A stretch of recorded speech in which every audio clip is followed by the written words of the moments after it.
precedentes de la masonería en cuanto a esa lucha entre el bien y el mal, que está presente incluso en la encíclica, que es la Carta Magna de las condenas contra la masonería de León XIII, en Humanum Genus, está ahí desde el principio.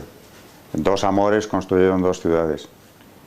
Y dice, el humano linaje, empieza diciendo, por eso se llama así la encíclica, desde su creación, habla de los dos ejércitos, las dos banderas de San Ignacio, las dos ciudades. Uno combate por la virtud y la verdad, y el otro por establecer todo lo que es contrario a la verdad y a la virtud. Es decir, las dos ciudades o las dos banderas. Naturalmente esa lucha está entablada mucho antes de que se cree la masonería, así que no estamos hablando de algo que comenzara en 1717, esa es la fecha de nacimiento claramente de la masonería, pero esa lucha venía muy de atrás. Y si hubiera que entrar en detalles, pues habría que hablar del gnosticismo, que ha estado siempre presente como una herejía del cristianismo desde los primeros siglos, que ha sido condenado reiteradas veces por la Iglesia siglos antes también de que la masonería existiera, pero ese gnosticismo va a seguir presente, está presente en nuestro mundo. Ahora mismo es sobre todo Nueva Era, una secta que viene a ser heredera directa de la masonería, la que lo ha hecho suyo. La masonería ha sido gnóstica siempre. Y esto, para quien no lo conozca mínimamente, pues es la creencia en que hay un saber oculto transmitido oralmente o por escrito. Generalmente se supone que es de forma oral para grupos de iniciados a quienes se les va a ir suministrando ese conocimiento que les hará superiores al resto de los mortales e incluso les va a redimir sin necesidad de ningún Mesías Salvador. El hombre se redime a sí mismo a través de unas claves esotéricas que van dando esos conocimientos gnósticos. Y el gnosticismo de origen es intrínsecamente perverso, porque otras herejías nacen del error, pero en el gnosticismo hay un claro intento de engañar, puesto que los primeros gnósticos ya sostenían que Cristo había dado dos mensajes distintos, el del Evangelio y otro más profundo para iniciados, para su círculo íntimo. Los primeros herejes en el mundo antiguo difundieron esto, llegaron a escribir incluso unos evangelios que no son ni apócrifos, por supuesto, son falseamiento del Evangelio, donde se transmitiría un mensaje que Cristo habría querido transmitir solo a un grupo de iniciados. Nada más opuesto al Evangelio, porque precisamente lo que dice el Señor es: gracias, Dios mío, le da al Padre por haber revelado estas cosas a los sencillos. Así te ha parecido bien. Es decir, que parece como que se está anticipando el Señor a lo que es el gnosticismo, a ese gran engaño que sostiene que un grupo de iniciados tendrían el conocimiento exacto de la verdad. Y el gnosticismo también es judío. Hay un gnosticismo judío, no solo cristiano, que es la Cábala. La Cábala sostiene exactamente lo mismo. En el caso de la Cábala no es Cristo, es Moisés quien habría dado a conocer al pueblo los 10 mandamientos, las tablas de la ley, pero independientemente de eso hay otra revelación supuesta, tan imaginaria y perversa como la de la gnosis cristiana, que sostiene que también él recibió de Dios, de Yahvé, un mensaje diferente o unas claves de interpretación para llegar al fondo de la ley, para entenderla mejor, y de ahí nace la Cábala, que no es más que un sistema mágico con numerología de por medio en base al alfabeto hebreo, y atribuyendo a las letras del alfabeto hebreo unas claves numéricas, poder interpretar prácticamente todo. Eso es gnosis pura. Por lo tanto, no es privativa del cristianismo. La Cábala, de hecho, luego la judía va a influir hasta que podamos hablar de una Cábala cristiana, que también existe, pero todo ello es gnosis. Todo ello, además, suele ir mezclado de magia, de esoterismo, normalmente. Y no se ha retirado nunca. En el siglo XVII, como precedente ya muy directo de la masonería, nace la secta de los Rosacruz, que es alemana, protestante, que nace como un intento de unir a los protestantes de toda Europa en contra de dos enemigos fundamentales: el papado, la Iglesia católica realmente, pero ellos hablan más claramente del papado, y los jesuitas, que en ese momento eran, claro, naturalmente un pilar del poder pontificio, y la Casa de Austria es el otro objetivo a batir, porque son en lo político quienes están manteniendo esa lucha a favor de la Iglesia en todo el imperio y en toda Europa, ¿no? Las guerras de religión. La Casa de Austria en sus dos ramas, España y la Casa de Austria en el imperio. que ya era un imperio dividido, y se trataba entonces de convertirlo en un conjunto ya completamente protestante y desde ahí irradiar ese protestantismo al mundo entero. Pero es mentira que lo que quieran sea eso, porque podríamos pensar, aunque los fundadores son clérigos protestantes, como lo serán los de la masonería también, no quieren la imposición del protestantismo como objetivo último, sino que esto es un paso previo para lograr algo muchísimo más profundo, y ahí entra la gnosis de nuevo, que sería lo que llaman ellos, en los manifiestos Rosacruz, que son 3, una reforma de todo el ancho mundo, y devolver o dejar el mundo como estaba cuando Adán lo encontró. Con lo cual erradicamos el cristianismo de raíz, y estos clérigos protestantes lo que tienen es una clarísima contradicción con la propia fe que dicen profesar, porque esa reforma del ancho mundo no va a establecer un cristianismo herético más o menos herético o cismático, no, van a una reforma mucho más profunda. Eso es la esencia de los Rosacruz. Fracasan en parte porque en la primera etapa de la Guerra de los 30 años, porque todo esto se aglutina en torno al elector palatino, que por eso se convierte en el primer jefe del bando protestante, hay 3 victorias católicas en la Guerra de los 30 años. Las 3 primeras etapas se saldan con victorias católicas. Y por eso la secta de los Rosacruz, que ya había recibido influencias inglesas, es el siglo del deísmo en Inglaterra, pasa a su vez allí y se fundan sociedades Rosacruz en Inglaterra que van a tener un enorme influjo en lo cultural. Por ejemplo, la generación que funda la Real Sociedad, la segunda generación de la Real Sociedad ya es Newton, tiene un claro influjo Rosacruz. De hecho, uno de sus autores más destacados, Eismoll, es un señor que es profundo conocedor de los manifiestos Rosacruz, que es quien los traduce al inglés, por cierto, para divulgarlos en Inglaterra.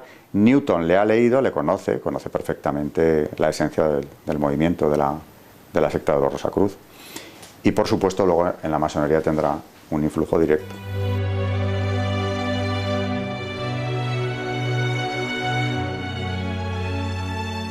La Edad Media es la cristiandad. En Europa se identifica con la cristiandad. También hay que decir que es un periodo muy largo, dura 1000 años.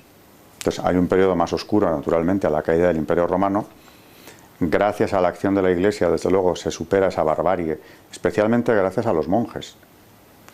Y finalmente tenemos un periodo de plenitud, de esplendor de la cristiandad, que se percibe hasta en lo cultural. La Europa de las catedrales, románicas, góticas, eso es bien visible. Esa es una civilización en pleno florecimiento. Esa es la Europa también de las universidades, que nacen al amparo de la Iglesia, de las escuelas catedralicias que se habían fundado ya las primeras en tiempos de Carlomagno, e incluso siguiendo un proyecto anterior de San Isidoro de Sevilla. Lo cultural va unido a lo eclesiástico en Europa, y desde luego el fenómeno de las universidades no tiene parangón en ninguna otra civilización, no se ha dado nada parecido. Luego no se puede presentar la Edad Media, como se ha hecho desde la Ilustración, como un periodo de oscurantismo, un periodo de tinieblas, un periodo del que se sale felizmente, según quien defiende esta teoría, con el Renacimiento, el humanismo renacentista, en el que también habría que diferenciar un humanismo cristiano que claramente se percibe y también otro paganizante, evidentemente, que viene a enlazar con la gnosis. Pero esa devaluación o incluso condena abierta de la Edad Media, como un periodo terrible que habría que superar cuanto antes, es por lo que tiene de cristiano. Y esa plenitud de la Edad Media no se puede negar. Es más, sin ella, sin esa Europa ya de las universidades, no hubiera nacido el humanismo. Todo lo que sea defender la verdad es acercarla a Cristo, acercar a la sociedad a Cristo. Y desde luego la universidad buscaba eso, porque ya en el siglo XIII son instituciones, la universidad en su conjunto es una institución abierta. De hecho, la movilidad que había en los estudiantes de la Edad Media es sorprendente. Ver miles de estudiantes acudiendo a Bolonia o a París o a los principales centros universitarios de todos los países europeos. Se trataba de acercarse a la sociedad en su conjunto. La universidad no nace como un fenómeno elitista. No tiene nada que ver con las escuelas filosóficas de Atenas, por ejemplo, que tenían un ámbito de instrucción muy restringido a los hijos de la aristocracia ateniense. La universidad no quiere eso. Quiere llevar la verdad, la luz, el conocimiento, las ciencias, todo lo que es verdad, y por supuesto la teología católica, luego será enseguida la escolástica, prácticamente al tiempo, ¿no?, que llega a su esplendor en el 13 con Santo Tomás, la teología es un instrumento fundamental de la universidad. De hecho, las cátedras de teología son las que daban el marchamo definitivo de prestigio a una universidad. No todas podían tener cátedra de teología.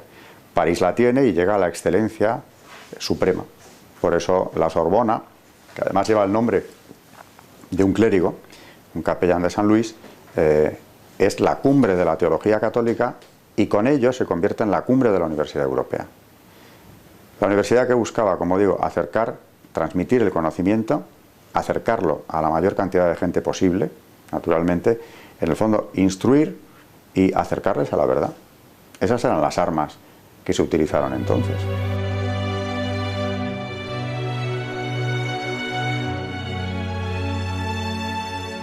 La masonería lleva mucho tiempo imponiendo ya su pensamiento como un paso previo a la consecución de sus fines.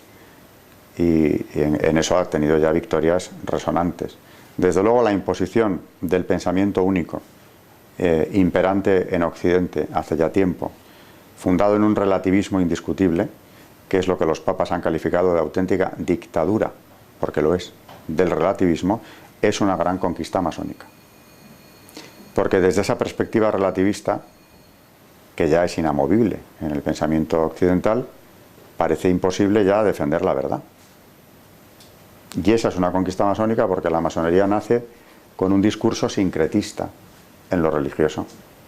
Teóricamente acoge todas las religiones, o todas pueden tener cabida dentro de ella, siempre que se sometan a una serie de dogmas relativistas. Por eso Dios no es Dios, es el gran arquitecto del universo. Es mucho más parecido al ser supremo que triunfa en la Revolución Francesa, en el periodo del Directorio, y antes incluso, en la Convención. Es otra visión de Dios, naturalmente no providente y absolutamente distinto del Dios de la Biblia. Las argumentaciones de los papas, que son muchísimas, hay docenas de documentos del máximo rango, encíclicas de los papas desde Clemente XII, Benedicto XIV, por decir los primeros, ya en el siglo XVIII condenan la secta y hacen una argumentación siempre muy parecida. Y es que la señalan como un foco de disolución para el Estado y para las almas. Es decir, que la señalan como un doble riesgo, por el secretismo, por varios motivos que mencionan expresamente, la señalan como un riesgo para el Estado, para la seguridad del Estado y de la salvación de las almas. Y ya hablan de ese sincretismo, de esa negación de la verdad y de cosas peores que hay detrás también. León XIII, como citándole otra vez, habla, entre otras cosas, del secreto masónico. Sus antecesores ya lo habían hecho también. El secreto masónico es uno de los argumentos para prohibir la pertenencia a la masonería a los católicos. El también tener que obedecer estrategias cuyas últimas finalidades ignoran los adeptos, se está refiriendo, claro, a los de los grados inferiores o medios, es otra de las motivaciones, porque es instrumentalizar al hombre para unas operaciones políticas o sociales que desconoce realmente en su fin último.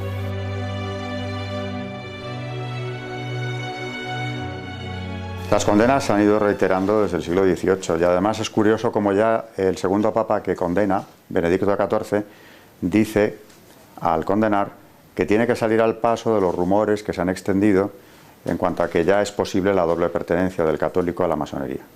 Así que llevan difundiendo ese rumor desde el siglo XVIII. Por eso ha habido tal acumulación de condenas. El cardenal Ratzinger, antes de ser papa, cuando vuelve a condenar la masonería, primero como prefecto para la doctrina de la fe, en una declaración de 1983, la Quasitum Est, en la que dice que sigue siendo imposible e impensable la doble pertenencia, lo hace con una declaración muy breve, naturalmente con el respaldo del Papa reinante, Juan Pablo II, pero enseguida publica luego en el Observatorio Romano un artículo interesantísimo donde entra a fondo en las causas de la imposibilidad de esa doble pertenencia, que por cierto sigue estando considerada como pecado grave. Pasamos de una excomunión late sentencia a una situación de pecado grave para quien pertenezca a la masonería que le impide recibir la Santa Comunión. Lo dice expresamente la la declaración. Y decía que cuando el cardenal luego pasa a explicar en el Observatorio Romano las causas, lo hace con una argumentación como propia de él, muy filosófica, muy rigurosa en el análisis, pero que acaba transmitiendo un mensaje claro, y es que el católico tiene una manera muy concreta de relacionarse con Dios. Y no puede tener otra, no puede tener varias a la vez. Y la masonería tiene otra. ¿Es una religión la masonería? No es, pero es un método, es una manera de acercarse a la divinidad, sea esta cual sea, porque admiten varias formas de divinidad o varios conceptos, que desde luego la hace incompatible con lo que es la relación del católico con Dios, que es muy concreta. Y naturalmente, aparte, también hablaba entonces en ese artículo del relativismo masónico, de una visión de Cristo completamente adulterada desde la perspectiva masónica. Al final es imposible pertenecer a las dos cosas, ¿no?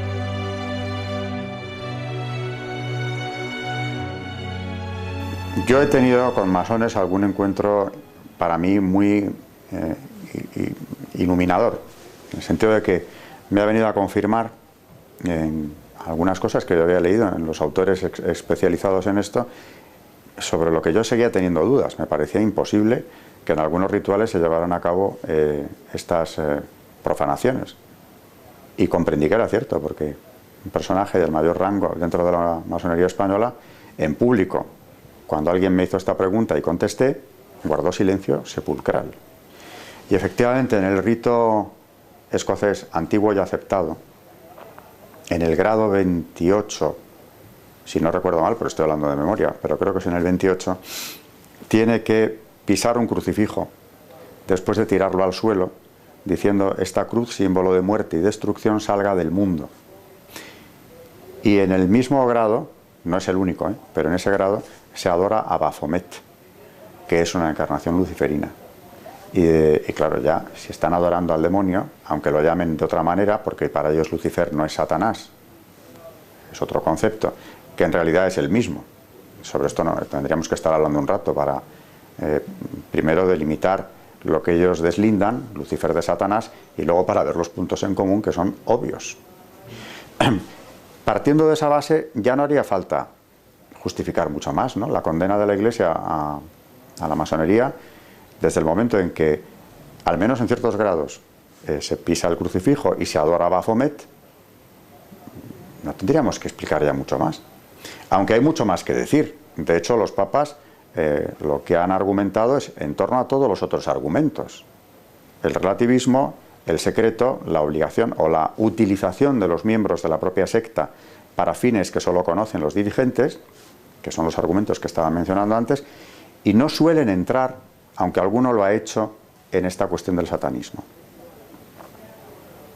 Generalmente no entran en ello. La han calificado a veces sí de secta satánica, pero sin explicar bien que en los rituales efectivamente esto se contempla. Claro, todo este proyecto de ingeniería social anticristiana que la masonería ha defendido, ha tratado de imponer desde hace siglos, se va cumpliendo ahora ya casi en sus últimos pasos. Bueno, queda bastante, más de lo que ellos desearían, pero esa ingeniería social se ha ido cumpliendo. Hace 100 años eran defensores a ultranza del divorcio. Conseguida esa conquista, que entonces parecía muy difícil, pues hemos pasado a cosas cada vez de mayor calado. Y ahora ya es una inversión del orden natural completo. Con lo cual, cuando tienen oportunidad, legislan contra el orden natural. Y claro, para eso tienen un instrumento que está plenamente defendido en las instituciones internacionales como Naciones Unidas, que es la ideología de género. En estas organizaciones hay un porcentaje altísimo de masones. De hecho, en Naciones Unidas lo ha habido siempre. No es que hayan ido entrando más tarde. Desde su fundación lo ha habido. No hay más que ver con qué criterios se funda la UNESCO. Las agencias de Naciones Unidas naturalmente están al servicio de esta misma ideología de género, y algunas veces ya últimamente lo dicen de forma abierta. El componente de masones, pues según alguno de ellos incluso, ha llegado a decir que en los años 70, por ejemplo, alcanzaba en los funcionarios de Naciones Unidas hasta un 66%, que es elevado. Puede bajar, puede subir, pero esa presencia masónica es fuerte. Y en la Unión Europea exactamente igual. los diputados laboristas, los ingleses, hicieron una protesta pública también en los 80, a principios de los 80, quejándose de que no promocionaban en sus carreras porque se encontraban siempre con esa red que les impedía subir, que era la presencia de diputados o funcionarios masónicos que tenían unos apoyos dentro de la institución mucho más fuertes. Y por aquella época Tony Blair quiso sacar adelante una disposición muy clara que impidiera a los masones participar en la vida pública. Curiosamente, un inglés, en la patria de nacimiento, en la patria de origen de la masonería, entendía que no se podía acceder a la vida pública mientras se mantuviera la condición de masón. Lo que no era nada original. También aquí fue interpelado en las Cortes españolas a finales del 19, don Práxedes Mateo Sagasta, uno de los pilares de la Restauración, jefe del Partido Liberal, y fue interrogado sobre esto. Eso está en el diario de sesiones de las Cortes. Si era o no masón, que lo dijera. Y salió por la tangente reconociendo que lo había sido, en las Cortes españolas, el hermano Paz. De hecho, era su nombre simbólico, pero que ya no lo era, vino a decir, porque al saber que estaba condenado por los papas, salió de la secta. Y dice el diario de sesiones: risas de los señores diputados. Porque era sabido que lo que dijeran los papas a este señor no le había importado demasiado nunca. De hecho, en su juventud le llegaron a apodar el petrolero por incendios de iglesias que ya en el 19 se habían llevado a cabo. De manera que negaba serlo porque la argumentación que le hacían era la misma que Tony Blair hacía en los años 80 del siglo XX. Y es que un masón tiene unas obediencias que seguir que pueden no coincidir, es más, difícilmente coinciden con los intereses nacionales. Tienen obediencias. Y además estas son, naturalmente, internacionales. Muchas veces, y funcionan. Aquí en España, en 1909, hicieron caer un gobierno por la ejecución de Ferrer Guardia, masón por supuesto, a consecuencia de su participación en la Semana Trágica de Barcelona.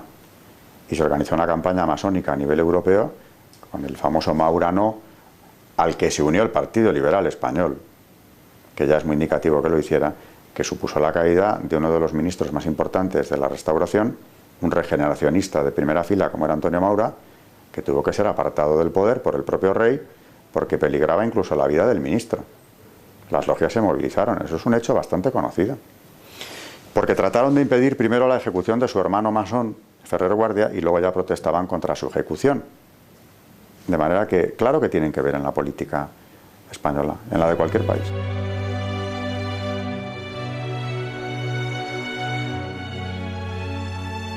Aprovechan situaciones históricas que muchas veces han ayudado a provocar también. La propia Revolución Francesa es hija de la Ilustración, de las ideas de la Ilustración, pero es que en esas ideas y en todo el desarrollo histórico del 18 francés ya la masonería tuvo un peso grande. La Revolución naturalmente fue utilizada. Los primeros pasos que dio fueron precisamente para desmantelar la Iglesia Católica. Los primeros pasos que da. Antes de la Constitución Civil del Clero ya se han expropiado los bienes de la Iglesia. Se han prohibido las órdenes. Y luego ya la Constitución Civil del Clero, que es desmantelarla del todo, creando una Iglesia cismática sometida al poder revolucionario en contra de los sacerdotes refractarios que se negaron a seguir aquello, siguiendo lo que era además ya la decisión del Papa Pío VI, que había dicho que era imposible seguir eso.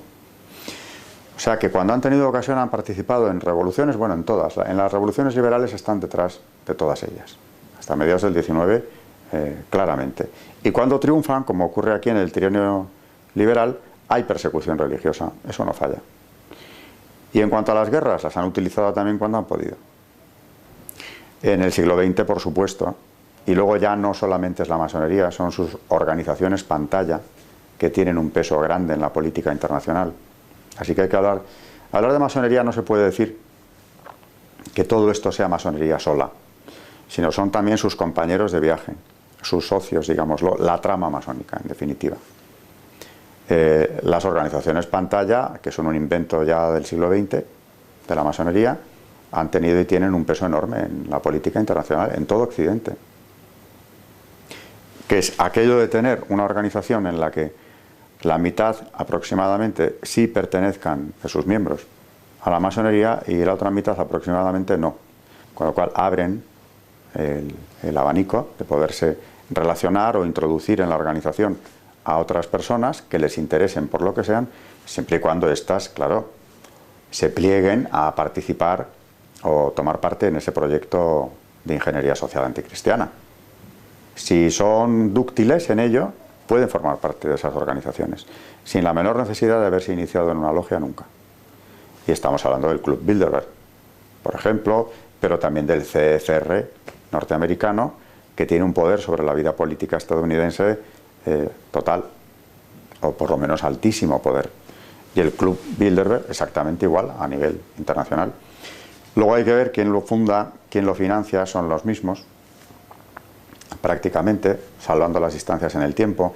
El CFR americano se crea ex novo en 1919, pero ya utilizaba a masones de la Tabla Redonda, otra organización pantalla de la masonería anterior, y aprovechando la Conferencia de Paz de Versalles, al finalizar la Primera Guerra Mundial, ya se crea este organismo, que en Inglaterra tiene una variante, pero es el mismo organismo, el Real Instituto, y el CFR es en Estados Unidos.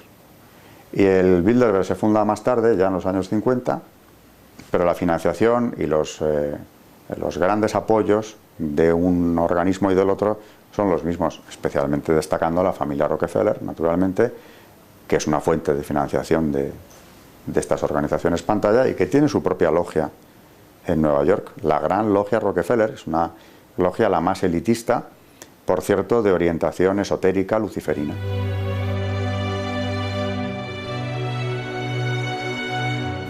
Está clarísimo que para erradicar la masonería, que ya no es erradicar una secta, sino toda una serie de principios que ya se han venido imponiendo, toda una legislación antinatural contra la ley natural, que por cierto se ha barrido del escenario, ¿no? La ley natural ya, como dijo Benedicto XVI, se ha convertido desgraciadamente en una peculiaridad católica.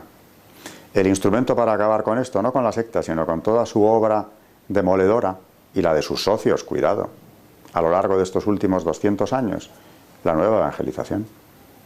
Tan simple como eso. Por eso los papas, claro, han estado en el punto de mira de la secta siempre.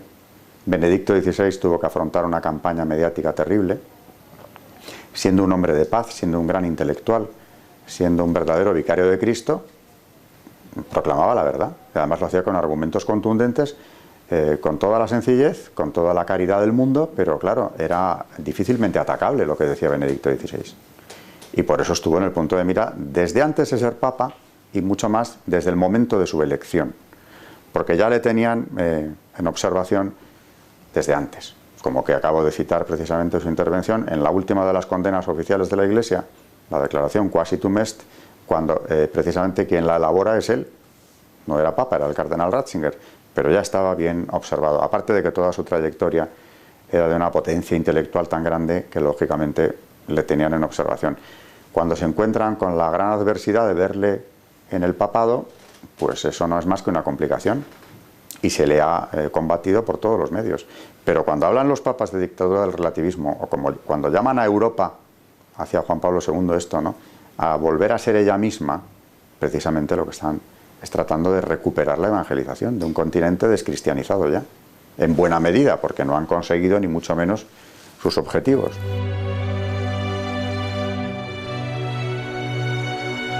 Eso lo han intentado siempre, porque naturalmente es mucho más sencillo acabar con algo si estás en la ciudadela, en el reducto que defiende la institución, que hacerlo desde fuera, de manera externa. Lo intentaron durante todo el siglo XVIII, por eso se persigue y luego se disuelve la Compañía de Jesús. No es una operación exclusivamente masónica, cuidado, tampoco, pero tuvieron parte muy activa los masones en esto. Y una vez demolida la Compañía de Jesús, el papado ya fue una presa fácil. Y aún así, ya en el 18 se dio infiltración, en el 19 más, bastante más, en el 20 va más, es un fenómeno que va más. Probablemente Pablo VI, cuando habló del humo de Satanás, que era perceptible ya dentro de la Iglesia, dijo, por alguna rendija se ha colado el humo de Satanás, estaba hablando de esta infiltración. El mal había entrado, ¿no? Él tuvo conocimiento de una lista publicada por un periódico por un periodista llamado Pecorelli, que lleva su nombre, la lista Pecorelli, donde hacía una relación de clérigos de la Iglesia Católica pertenecientes a la masonería, empezando por Monseñor Bugnini, que estaba también en el punto de mira de varios cardenales por la reforma litúrgica que estaba haciendo en aquel momento. Se le investigó, lo hicieron los carabinieri, y lo que se le va a relucir es que no solo Bugnini, que fue trasladado a la nunciatura de Teherán, que es como si te mandan a la luna, efectivamente, por Pablo VI en cuanto tuvo conocimiento de aquello, sino otros muchos clérigos también. Nunca la Iglesia ha desmentido esa lista. El autor de la lista murió asesinado a tiros en la puerta de su periódico, pero esa lista se ha publicado más de una vez y nunca el Vaticano la ha negado. Luego, si atamos cabos, la lista se publica, no hay desmentido, ya este señor, que era el que encabeza la lista, lo mandan a Teherán y se disuelve su consejo, el que presidía él, eso indica bastante, ¿no? Y por esas fechas se produce la declaración de Pablo VI del humo de Satanás.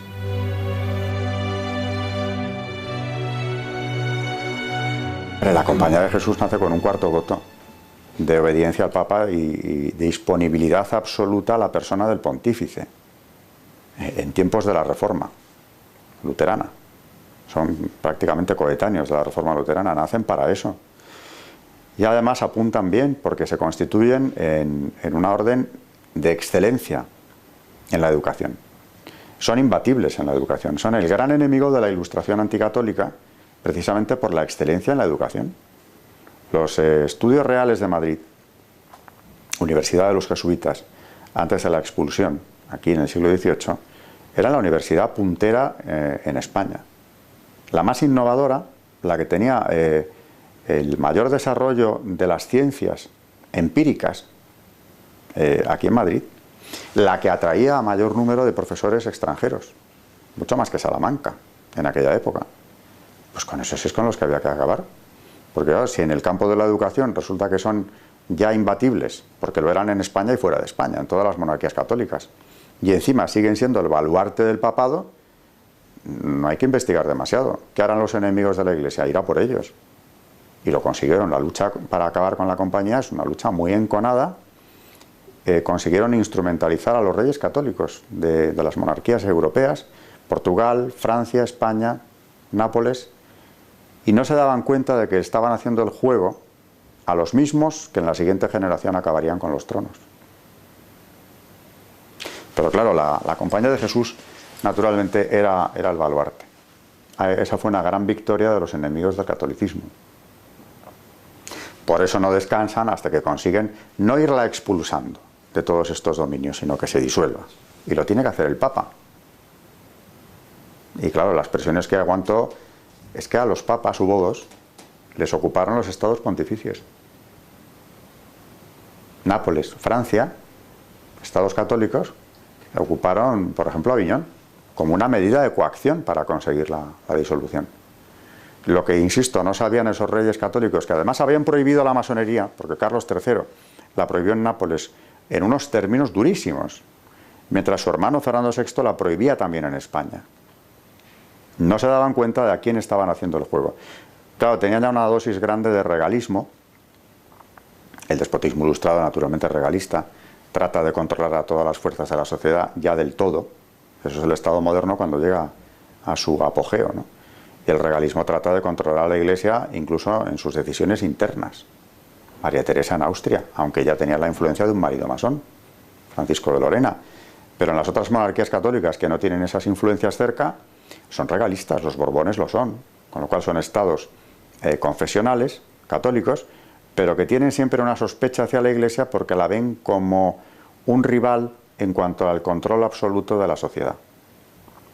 Y el déspota ilustrado aspira a que no se le escape ni una parcela de poder. Por lo tanto, hay una suspicacia hacia la Iglesia y hay un afán de controlarla, incluso en asuntos internos. Por eso se entabla una lucha en el 18 ya abierta, prácticamente, de irle arrebatando parcelas de poder o de influencia social a la Iglesia, incluso de inmiscuirse en sus asuntos. En Austria se llegó a establecer por parte de María Teresa un control sobre las peregrinaciones de los austríacos a Roma. ¿Qué había ahí? Del número de monasterios que podía haber en Austria.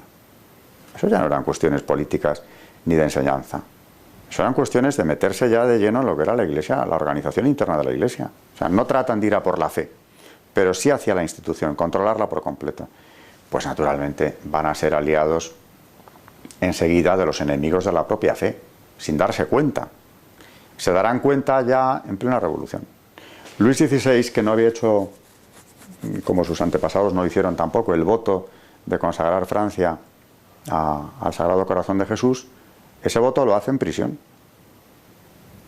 Promete al Sagrado Corazón consagrar el reino de Francia si vuelve a tener el poder de hacerlo.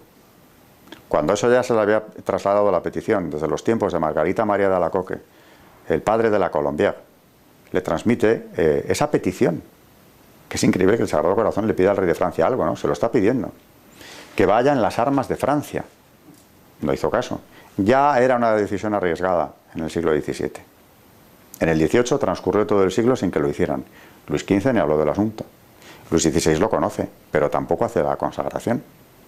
Por eso cuando se hace, aquí en España en el siglo XX, a Alfonso XIII le trajo muy graves consecuencias. Y además esa consagración la hizo 3 veces, no una. Conocemos la del Cerro de los Ángeles, el año 19, pero ya lo había hecho 2 veces antes. En el año 11. Aquí en el Palacio Real se hizo la primera consagración de España al Sagrado Corazón, y en la cripta de la Almudena, que era lo único que estaba terminado entonces, se volvió a hacer días más tarde. Por eso sigue siendo Templo Nacional del Sagrado Corazón.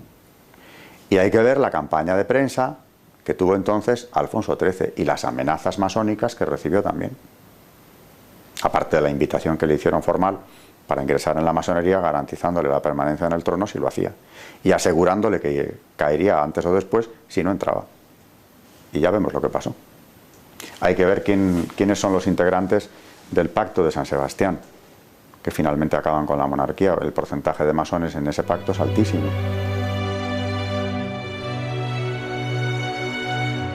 Es decisivo a la hora de propagar lo que es ideología de género. Tienen estrategias clarísimas. No hay más que poner la televisión para verlo, ¿no?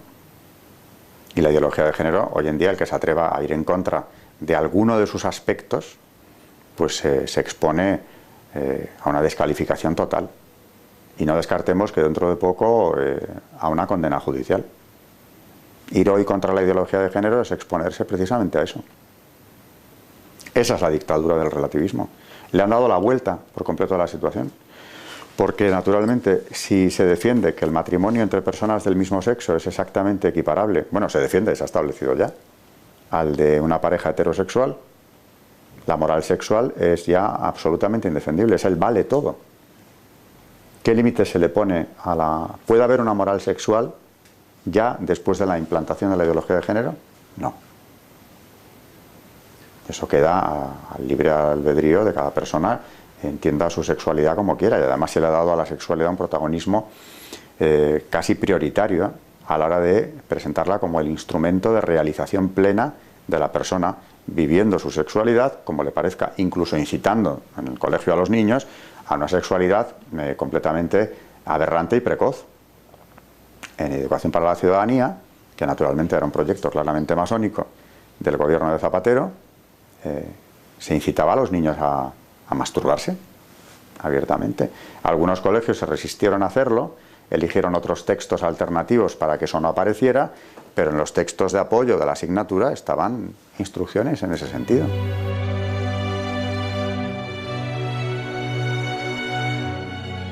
El año pasado, en el mes de mayo, se autorizó una misa satánica en el campus de la Universidad de Harvard. Se suspendió unas horas antes. Estaba autorizada. Hubo una movilización de cristianos, no solo católicos, cristianos en Estados Unidos, muchos de ellos dentro del mundo universitario, que lograron pararlo, pero la argumentación de la rectora de Harvard era plenamente relativista.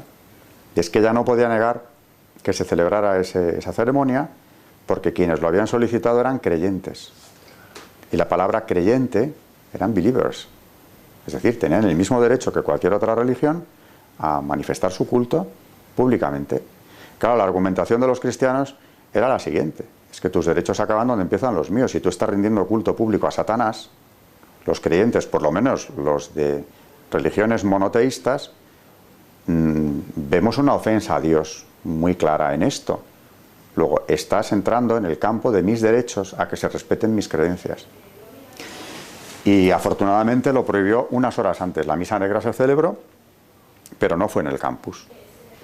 En Oklahoma hay un monumento a Baphomet delante del Capitolio, que ahora mismo es el proyecto, el definitivo monumento se establecerá allí en breve, cerca de las tablas de la ley que estaban ya. Es decir, que el culto a lo satánico está saliendo a la superficie, y eso es una conquista plena del relativismo. Ya no cabe más relativismo, ¿no? La ideología de género y el culto satánico son dos ejemplos de que pocos pasos más ya se pueden dar en esa dirección, en cuanto a lo de la dictadura del relativismo.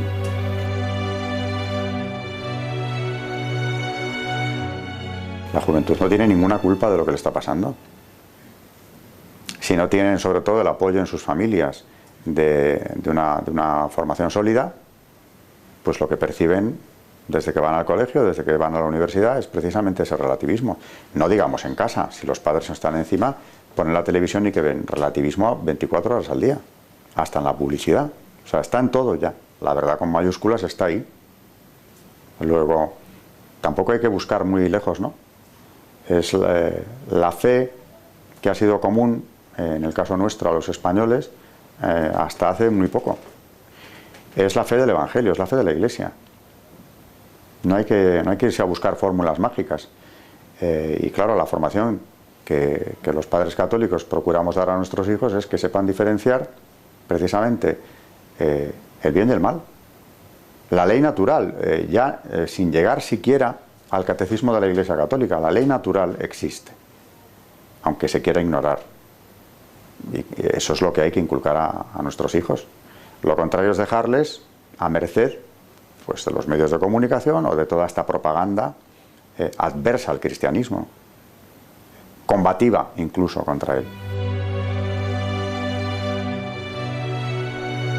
Una de las armas más sólidas de la masonería es como un arma del demonio, que no se crea en él, pues que no se crea en ella. Por eso han sido una sociedad secreta, siempre. Secta secreta. Ocurre que ahora sí que ya, como tienen el campo bastante trillado, están empezando a salir. Poco a poco. Por ejemplo, hace un año más o menos se manifestaron a favor del aborto libre, pero ya como masones, con lo cual se ve claramente cuál es la estrategia, ¿no?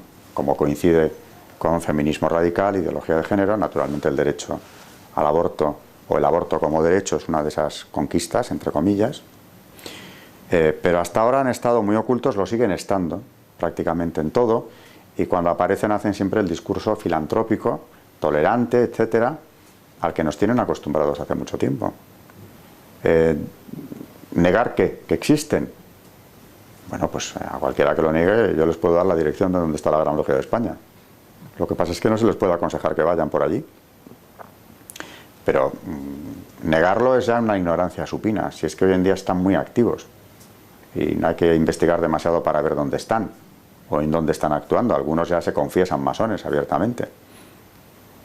Luego, cuando investigas, cuando hablas con ellos, yo en un programa de televisión me encontré con uno.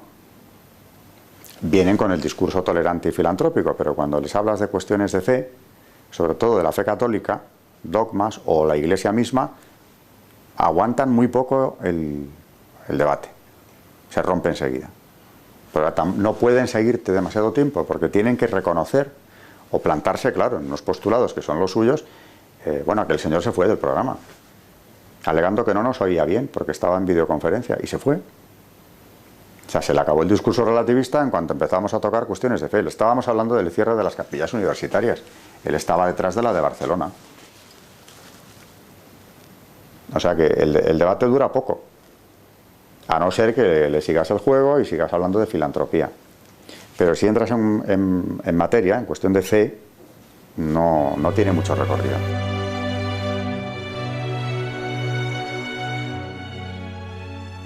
Hay algunas obras muy divulgativas hoy en día, como es por ejemplo la de un masón arrepentido a raíz de una conversión al cristianismo católico o de una vuelta a la fe del cristianismo católico a raíz de un viaje a Lourdes con su mujer. Maurice Queye es un francés que escribe un libro llamado Yo fui masón. Era un médico que practicaba abortos. Le amenazaron de muerte dentro de su propia logia cuando empezó esta evolución, y la dejó. Y hoy, aparte de su libro, ha dado conferencias donde ya claramente ha revelado incluso el satanismo que hay en la masonería. Muy divulgativa la obra de Manuel Guerra, el padre Manuel Guerra, profesor universitario, teólogo también, ha publicado 2 libros dentro de su rigor y de su riqueza en cuanto a la información que contienen, muy divulgativos también. Masonería, religión y política ha sido el último que presentó, creo que hace 2 o 3 años. Tiene otro anterior, que es la trama masónica. Viene a completar, el segundo completa el anterior, son prácticamente, no el mismo, pero muy similares. Yo recomendaría estos. La masonería invisible de Ricardo de la Cierva, que es un autor también que ha investigado la masonería durante muchísimos años y la conoce bastante bien. Eso es lo que puede informar a un joven sobre lo que es. Luego hay otras muchas obras, naturalmente, que hacen la labor contraria, ¿no? Naturalmente siguen prestándole a la masonería ese ropaje de tolerancia, de apertura al otro, etcétera. El mensaje filantrópico positivo que pueden encontrar en la masonería, y naturalmente eso yo no lo voy a aconsejar, porque no es verdad. Yo siempre digo que cada uno tiene que hacer lo que puede, y donde está, en el ámbito de actuación que tiene, hacerlo. Yo he tenido algún alumno que ha venido a verme para hablar de este tema. Algunos tenían una presión familiar para entrar en la secta. Pero claro, ellos en el fondo lo rechazaban, por eso venían a verme, buscando argumentos para no entrar o convencer a su familia de que no era una buena idea. Y algunas de estas familias no tenían conexión con la masonería, lo encontraban un buen apoyo para este chico, ¿no? A eso hemos llegado. Es decir, la misma familia que le mandó a un colegio religioso y luego a una universidad católica, llegado el momento, piensan que es muy bueno introducirle en la secta. Pero hace poco me escribió un correo un alumno mío que tuve hace tiempo, de estos que también habían venido a verme, en el que me decía que después de aquella conversación, evidentemente él ya estaba muy alertado, pero estaba pensando en entrar él mismo por su propia voluntad en la masonería, y tuvimos una conversación bastante larga en este despacho, en la que terminé aconsejándole que se fuera a rezar ante un sagrario y le pidiese luces ante ese paso que iba a dar. Y no supe más de él, hasta que me escribió hace algún poco tiempo para decirme que no había entrado y que aquella conversación le había cambiado la vida. Había vuelto a la fe, me decía, con una enorme alegría, y estaba yendo a misa siempre que tenía ocasión, no solo los domingos. Y claro, cuando lees eso, por una persona que te escriba eso, merece la pena haber hablado del tema todo el tiempo que le he dedicado.